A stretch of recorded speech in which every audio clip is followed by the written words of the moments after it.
Hi everybody, welcome to the video surprise of the day. Today's video surprise is on my Bonsaii EverShred paper shredder. So what's so special about this one? Well, it lasted almost 2 years and it still works. Amazing, right? Most paper shredders don't last that long, right? So that's definitely a pro on this one. So what's the cons? You know, pros and cons. I'm going to do a pros and cons review on this one, because it lasted so long, and I still recommend it, by the way. It's a really great product. But there are some shortcomings, but you know, it's not something that I really gripe about. So one thing, the slide switch broke. So I had to manually put my finger in there to turn it on. Put it in the middle, turn off. Or I said put it in reverse.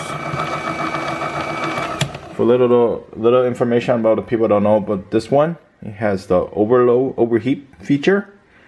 If the motor's too hot, overload, too much paper,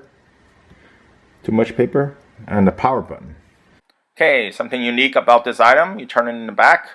It has the ventilation, could be a motor or fan, I can't really tell. But then one of the negatives is the power cord part came out with the end piece. Other thing that's unique, also has a switch in the back. You could turn off and turn it on. For those who are interested in the model number, it's the C-149D. Okay, it's a trail sheet MicroCut. Yes, it's a MicroCut, not a cross cut. So it cuts the items in smaller sizes. So I'm going to turn it back on. Show you some of the paper I cut. I'm going to cut one paper for you as well. If you cut too much to the side, you're going to get the strip. Alright, just keep that in mind. So this is how small it is. Let's see if we could zoom this in a little bit. Okay.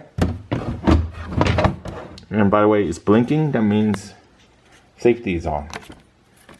I'm just going to shred a lottery. It won't shred, right? And when you put it in, this is that. It shreds. And how does it look like? It's in little pieces. This is how small it is. So that's a quick video on the pros and cons. When you're looking for a paper shredder, things you look for, definitely something that has a longer continuous runtime. For this unit, the specs say 60-minute continuous runtime before it needs to take a break. I ran it more than 60 minutes. I ran it for over 2 hours at least. So this unit works really great. Of course, I don't want to break the unit. So, but you know, the only thing that broke is the slider switch and the power cord that came out. I couldn't put it back in the end, and it still works fine. It's almost 2 years. I'm probably like 2 months from 2 years, and it still works great. Switch broken, the slider switch. But you still can put your finger inside. There's actually a switch inside, you can see that. Auto, off, and reverse. See, you can still like turn off in that way too. So it works fine. I mean, it's a minor cosmetic thing, I guess.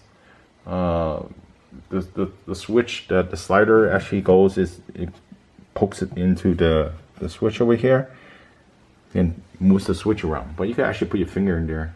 Be careful. You know, kids can have a harder time getting in there now. So overall, I mean, this is definitely the best paper shredder I ever had. I have one for like 6 months. I have one for a year. That's the longest I ever had it.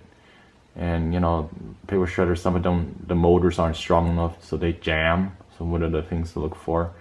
This one's a trail sheet. You know, I usually put no more than 10 sheets in there. I mean, you know, don't want to test the limits. Yeah, and it, you know, if you overload it a lot, it will jam still. I mean, there's not the super one that shreds everything. So, you know, those are more pricey. So the one for this one, the price is very reasonable. I post a link to this, so you could actually find the item if you're like interested in this item. Great for privacy, protection. Because now in the age of stolen identity, you know, it's worthwhile to spend your money.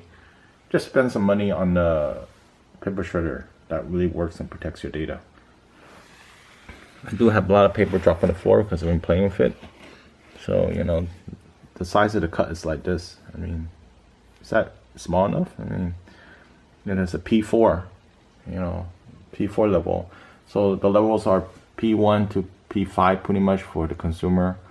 So if you get a one that's P1, it's just like all your data's there. P5 is really a lot more pricey. There is actually a P5 model on this one as well. A little bit different model. The P4 one is the one I have right here. I mean, when you jump to the P5 one, you know, price is closer to 300 at this time. So, you know, this is about 150 or so, you know, and some change. Okay. Hope you liked the video surprise of the day. Thumbs up. See you next time. This is definitely a buy on my list. All right. Thank you. Bye.